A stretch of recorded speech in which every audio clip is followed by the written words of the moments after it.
Hey everyone, in this video let's have a brief overview of what action rules exactly are and a few ways to generate them and play around with that. So let's first try understanding what an action rule exactly means.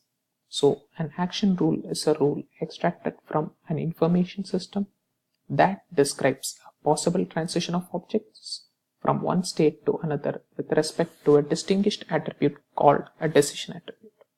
Okay, so let's try understanding this definition in terms of an example that we are provided with. The information system, which is represented in the form of a table that's given here, has a column D which has two distinct attributes D1 and D2, which are called as the decision attributes, and the column A which has two attributes A1 and A2, which are the flexible attributes. The important thing to remember here is that the values of attributes can be changed only if it is a flexible one, not in the case of a stable one or a decision attribute. So our action rule exactly means this: predicting the end result by means of a possible transition of the flexible objects from one state to the other. Okay, so now let's move on and see how action rules are exactly represented.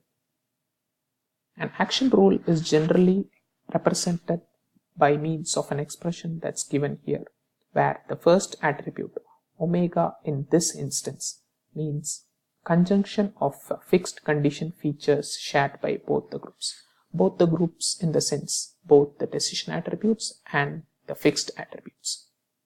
The next expression, alpha tends to beta, can be compared with the one that we saw in the previous slide.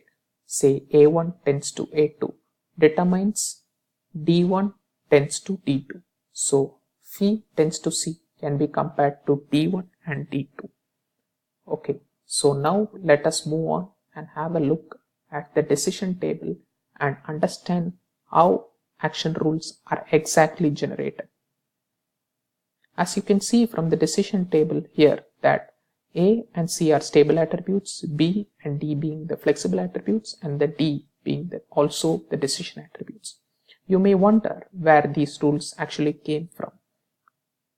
Hope you remember the algorithms like the a priori and the LERS method, which we had discussed in the previous lectures. The end goal of the action rule is to make use of the certain rules that are generated and gain more actionable insights so that we can move on, reclassify the existing objects from one class to another and predict the end user preferences. So let's try understanding what these two rules exactly mean. Rule R1 says that whenever the bth column has the value P, dth column has the value L. And rule R2 says that whenever 8th column has the value 2 and bth column has the value S, the dth column will have the value H. So by help of these two rules, we can derive an action rule which says that whenever the 8th column has the value 2 and bth column moves from the state from P to S, similarly the dth column changes its value from L to H. So as you can recall, the entire goal behind the action rule is similar to predicting the end user behavior by means of a possible change in the flexible objects. Hope you got a good overview of what action rules exactly mean. Let us know if you have any doubts, and thanks for watching.